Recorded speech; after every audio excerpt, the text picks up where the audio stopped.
Hey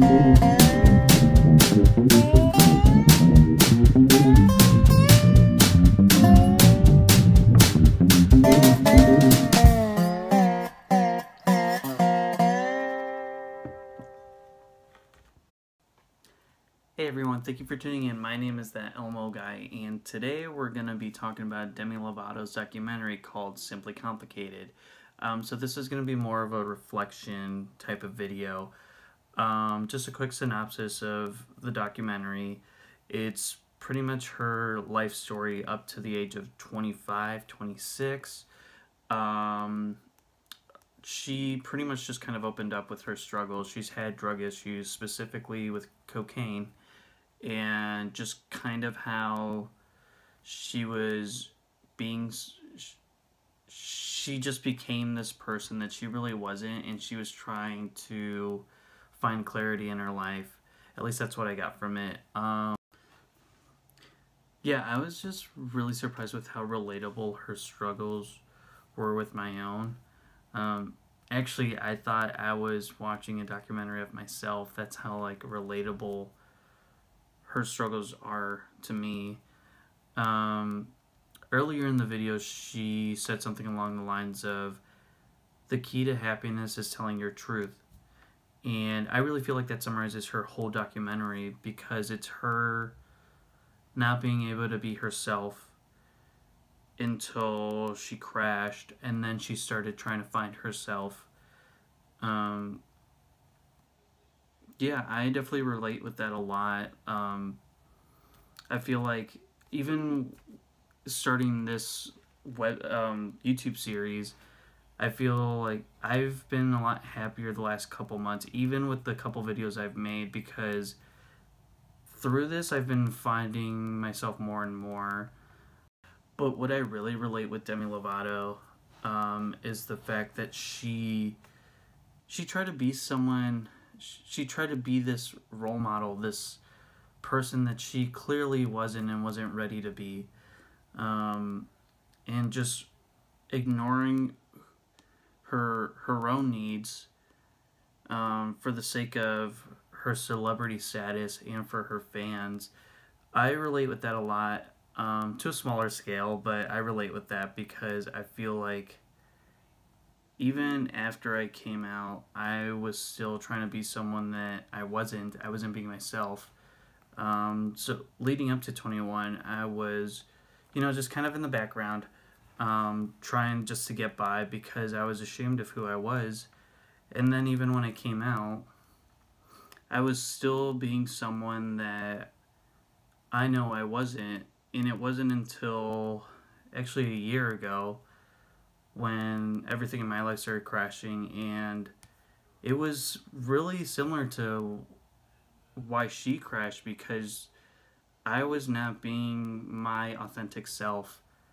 I was being what would be acceptable to society, to an extent what my parents wanted, to an extent, I guess, what male society would accept of me. And because of that, I was still embarrassed to be who I am. So just to kind of elaborate on what I'm talking about. So after I came out, I was on a mission to become, I guess, more masculine than what I really was, and I guess it worked. But I mean, not really, because last year was actually pretty terrible because I was not.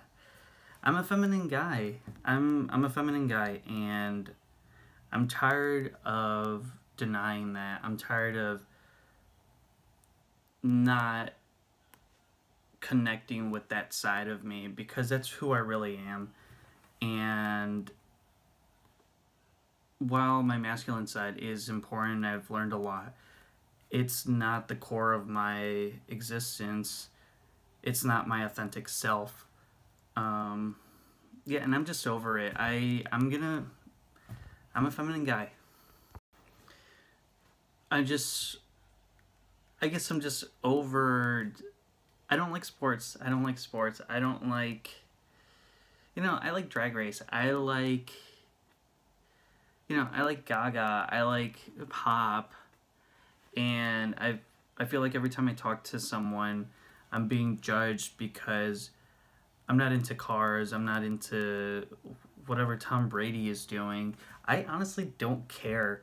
Um, and I feel like I just can't talk about the stuff I like because it's just not masculine. But the thing is, like, all this like feminine stuff that I'm into makes me really happy, and I'm just over trying to make people comfortable. Um, Point of that.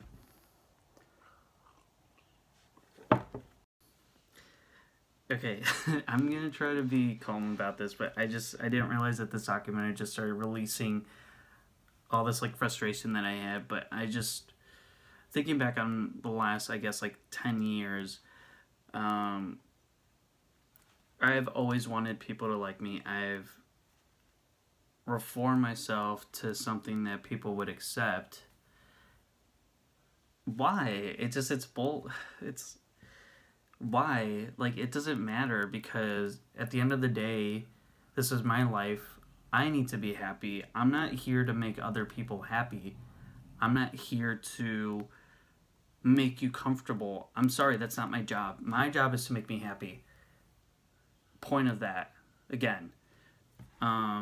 It's just like, just thinking back, it frustrates me with how I would act a certain way just because people get uncomfortable. Who cares? Like, the last year has been pretty crappy, and actually the last like 2 years have been pretty crappy, and it's because I wasn't being my authentic self. I was trying to please other people, help other people. Helping other people is good, but like, I was sacrificing all of me, all of what makes me me, to make other people happy. No one should ever have to do that. Um, the right people will be part of your life, and I strongly believe that now. So in the last year, I've taken initiative of my life, and not necessarily cutting people off, but like focusing on the people I know for a fact are going to stand behind me or stand around me or stand in front of me. Just stand in my presence and support me. I support all my friends. I support all my family.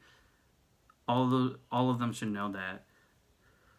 But now I'm just focusing on the people that have my back with everything I'm doing. I mean, I dyed my hair because that's something I wanted to do, and honestly, it makes me really happy that I did it. So actually, last week, a friend of mine commented how much more feminine I am since I've dyed my hair, and I just kind of like nodded and kind of like thanked him. But in my head, I was like, "Woo!" Like, I was super stoked. That made me really happy because that means not besides the fact that I'm, I guess, a little bit more feminine now, but the fact that everything that I've been thinking and been frustrated with, I have started changing. Um, I'm not gonna be ashamed of being feminine.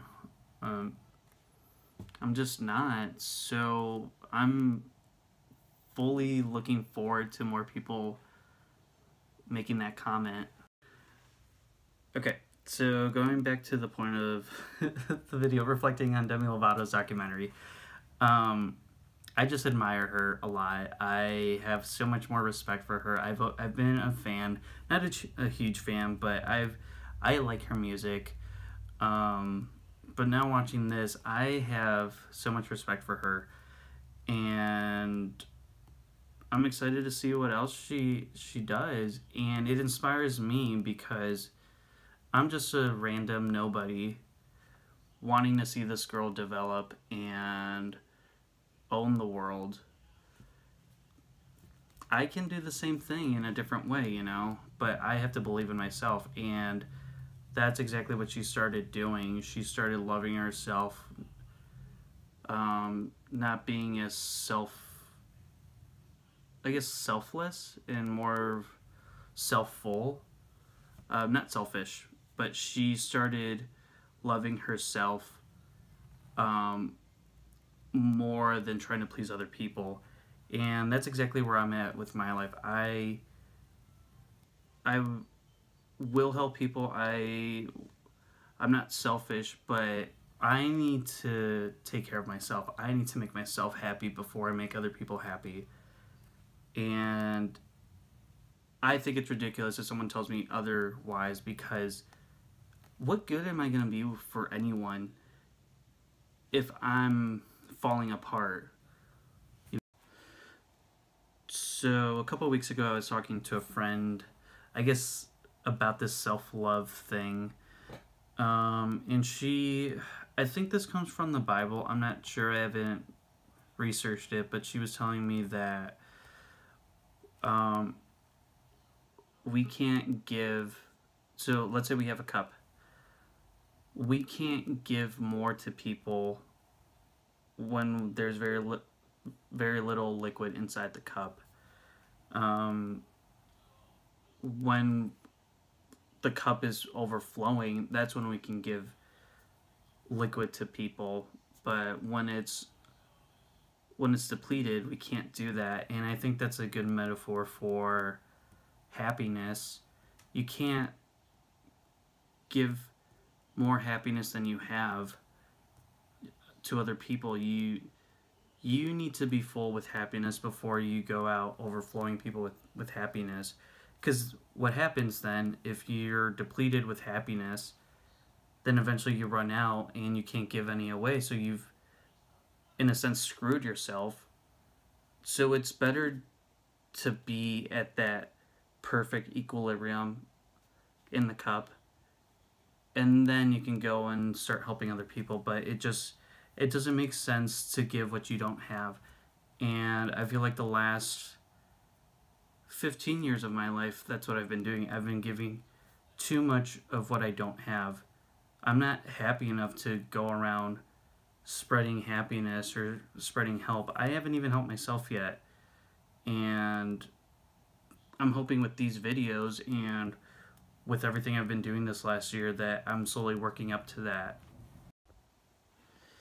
So to tie in this video with everything else I've been doing, this idea of self-love, I guess is more attached to step one, to being aware, because you need to kind of like Demi Lovato, you need to get to a point where you want to help yourself. You take that phone, you break it, you put it in water, you get rid of it so you can start helping yourself. Yeah, that was like when she had that intervention in that documentary and she decided to do that.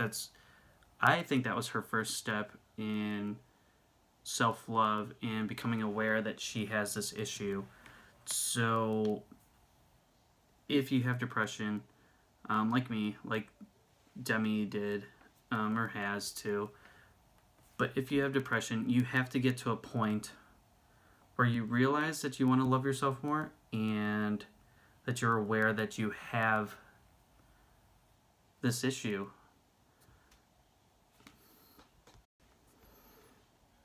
Okay, so self-love is important in becoming a whole person.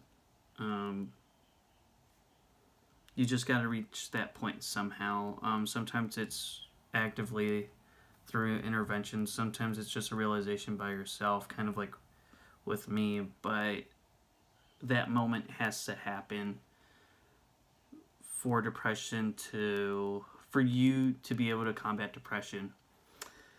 Yeah, other than that, thank you guys for listening to this kind of like rant synopsis of Demi's documentary, and I hope everyone's having a great day, and see you next time. Bye.